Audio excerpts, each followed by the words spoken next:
सबको जय मसीह की। और एक बार फिर उपवास के इन दिनों में हम एक बार फिर यहाँ पर मिले हैं। और मैं उम्मीद करता हूँ कि आपके आज का दिन अच्छा जाएगा, जैसे पिछले दिन गुजरे आप लोगों के। परमेश्वर आप सबको अनुग्रह करे और आप पर अपने अनुग्रह को और अपनी आशीष को हमेशा बना के रखे। आज का जो हमारा विषय है वो लूका रईत सुसमाचार उसके 23वें अध्याय की 32 और 33 वर्ष है। तो उन आयतों को पहले हम देख लेते हैं कि वो क्या कहती है। आइए हम देखते हैं। Book of Luke chapter 23 verse 32 and 34। What it says.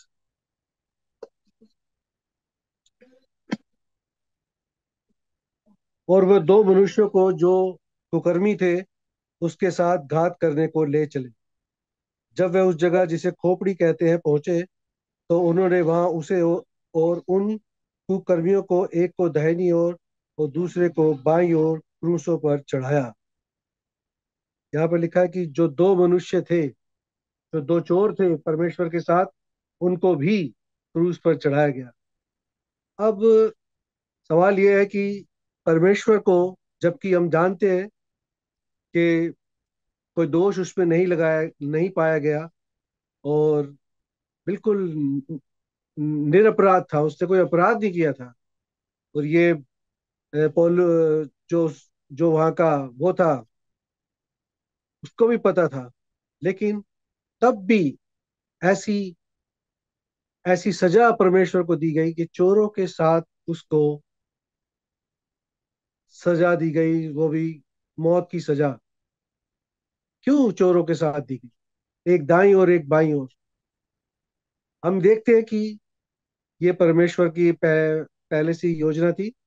अगर हम यशाया नबी की पुस्तक को देखें, उसके 53वें अध्याय के 12वीं वर्ष में लिखा है कि वो चोरों के साथ गिना गया, चोरों के साथ उसको शामिल किया गया, उसको उसको उसको घात किया गया।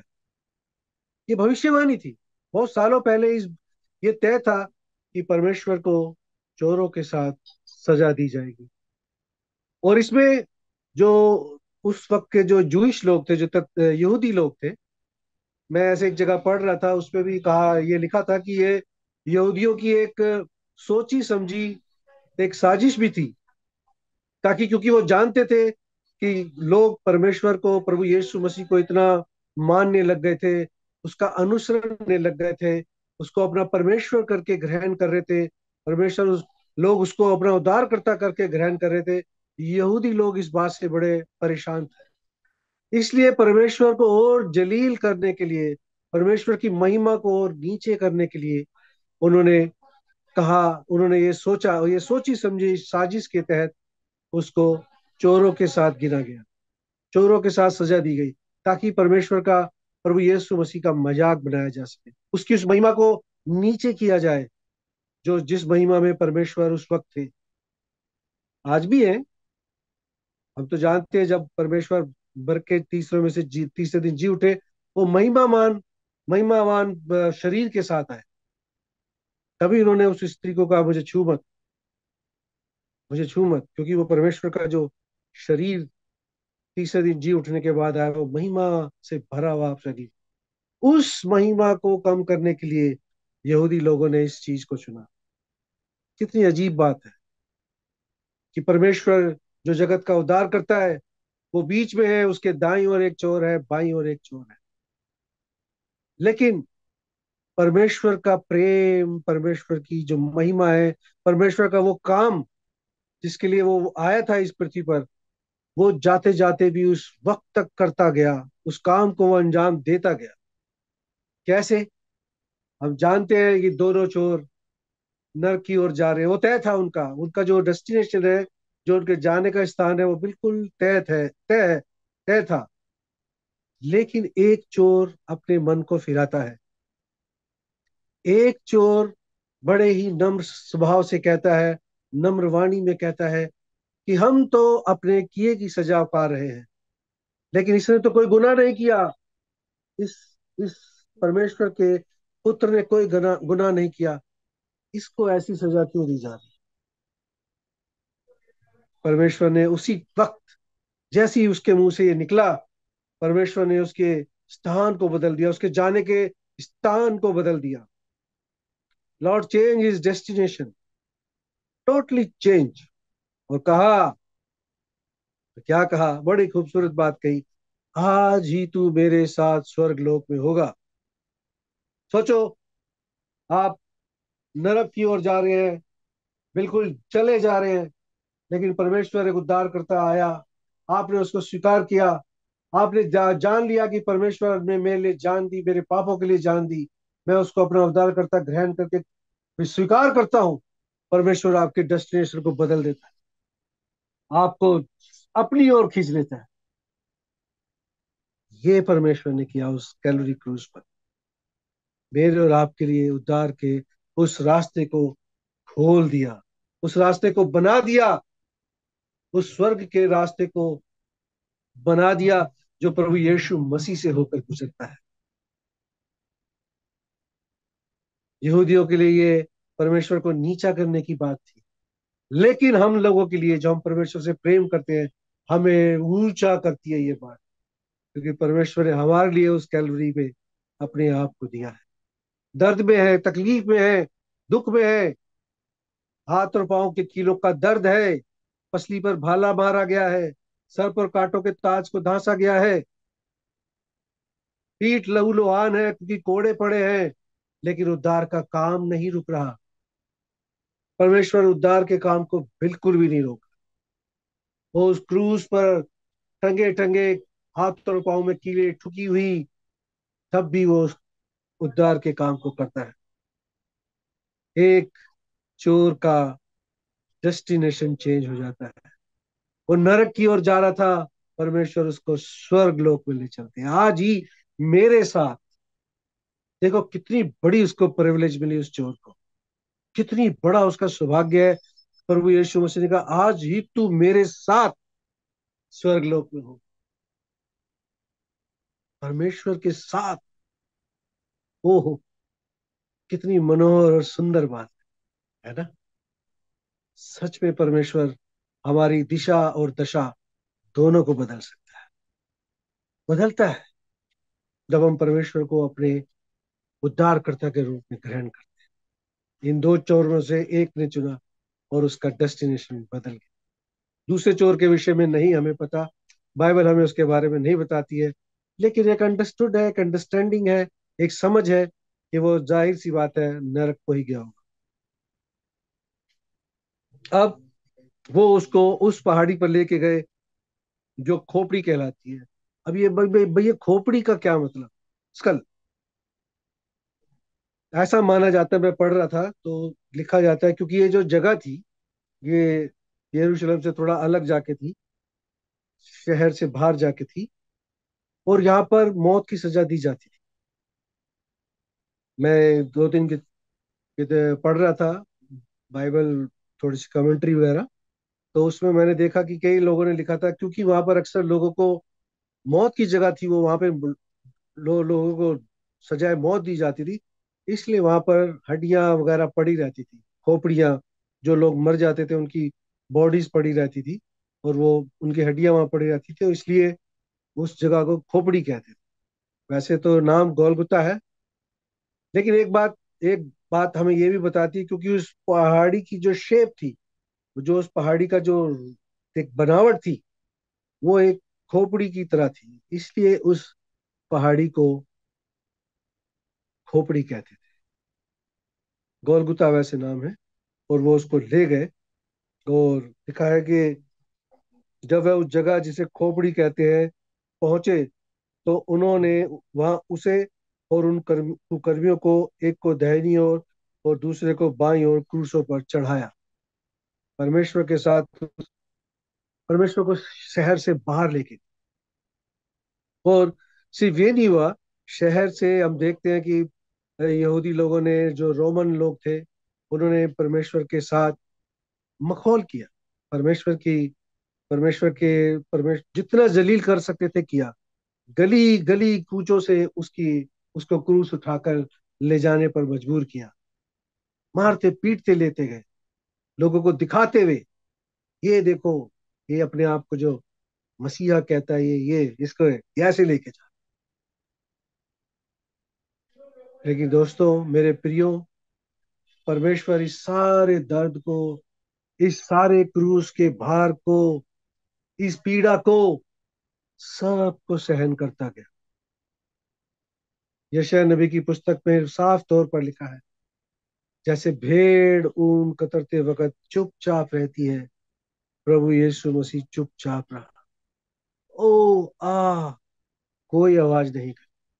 हर दर्द को, हर चाबुक को, हर ताने को, हर थप्पड़ को, हर गाली को, हर उस थूके जाने को जो उसके मुंह पर थूका, प्रभु चुपचाप सहता गया। चुपचाप सहता गया।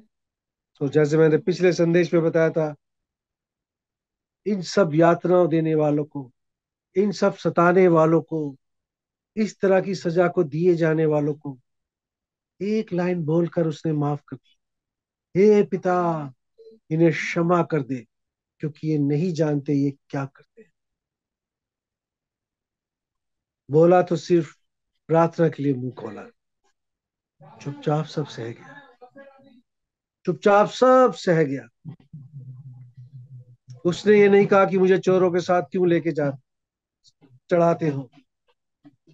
उसने ये नहीं कहा कि मेरा क्रूस मुझ पर क्यों लादते हो। जैसे परमेश्वर ने अपना क्रूस समय उठाया, वही परमेश्वर ने हमें ये चेतावनी भी दी है कि जो मेरे पीछे आना चाहे वो अपना क्रूस उठा ले। कहने का मतलब है, आप अपनी खुदी को उठा लो, अपने आप को, अपने आप को कम करो, परमेश्वर के लिए आगे करो।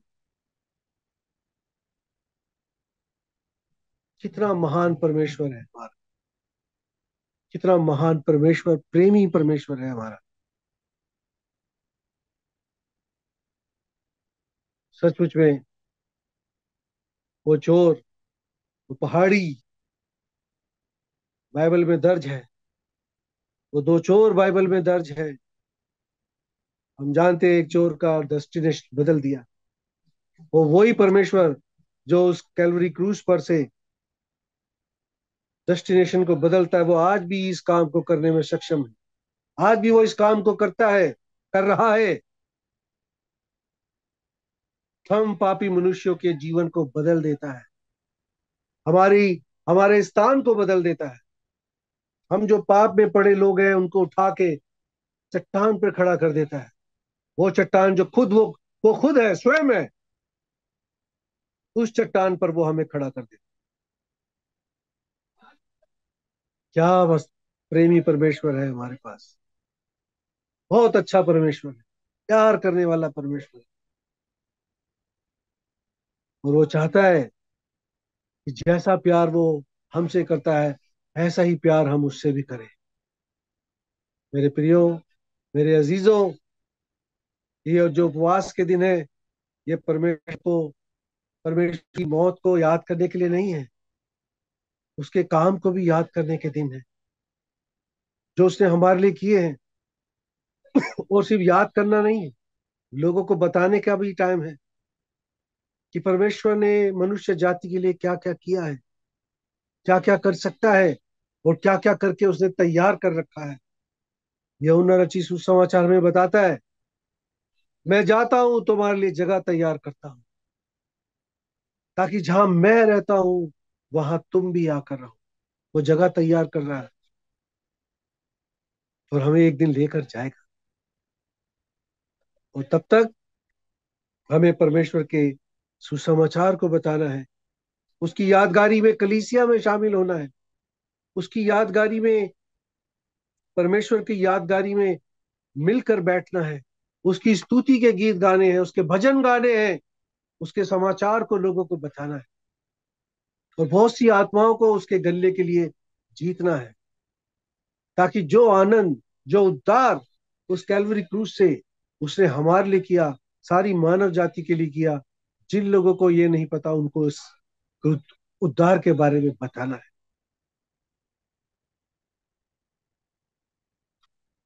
परमेश्वर ने अपने आप को चोरों में गिने जाने को तिरस्कार नहीं किया।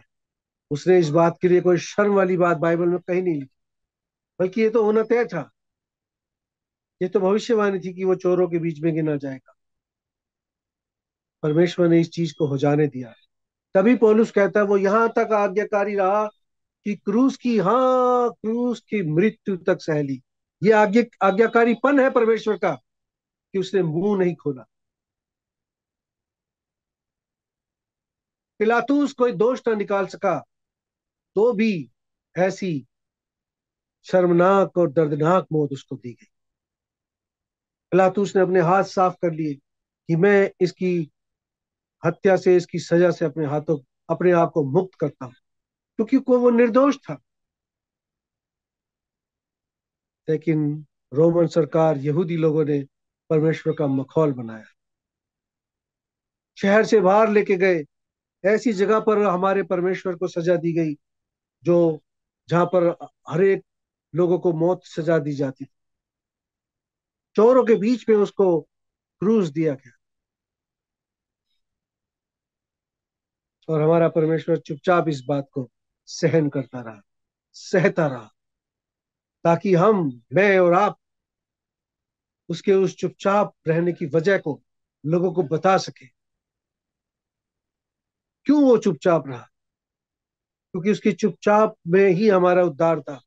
अगर वो प्रोटेस्ट करता, अगर वो अपने आप को बचाता, तो फिर उद्धार कहां से आता? मैं और आप कैसे बचते? मैं और आप कैसे स्वीकार करते कि चुपचाप परमेश्वर ने हमारे लिए हर एक दर्द को सहा, उन कीलों को सहा है, उस कांटों के ताज को सहा है, उस दाढ़ी को नोचे जाने को सहा है, मुंह पर थूके जाने को सहा, पीठ पर कोड़े खाए हैं 39। सब कुछ परमेश्वर ने किया है मेरे लिए, आपके लिए। क्यों? क्योंकि वो हमसे प्यार करता है, आज भी करता है उतना ही प्यार।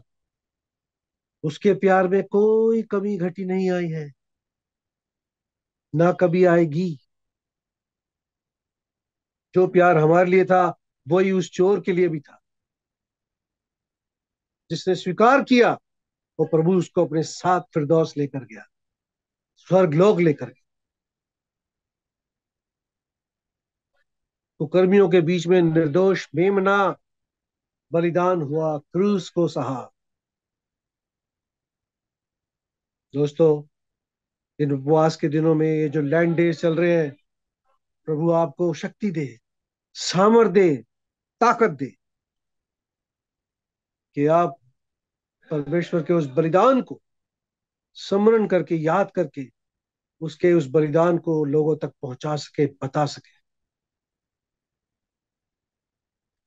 क्योंकि आने वाले समय में गुड फ्राइडे आएगा, ईस्टर आएगा।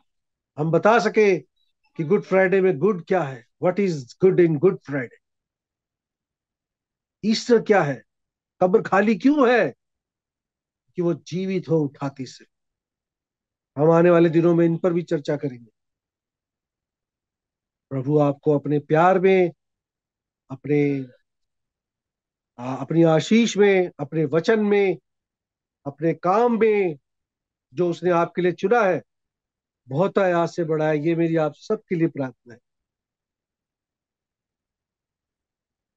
याद रखिए, आज हम चोरों में शामिल नहीं हैं, आज हम छुड़ाए हुए लोगों में शामिल हैं।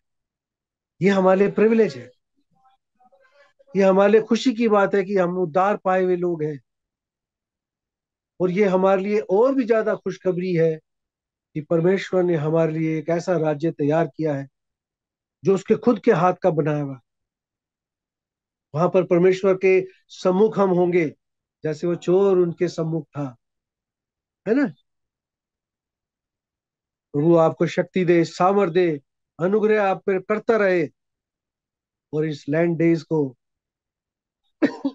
जो मेरे भाई बहन व्रत रखते हैं, उपवास रखते हैं, उनको शारीरिक रूप पर बल दे। प्रभु आप सबके साथ रहे, आप पर अपने अनुग्रह को हमेशा बना कर। सबको जय मसीह की।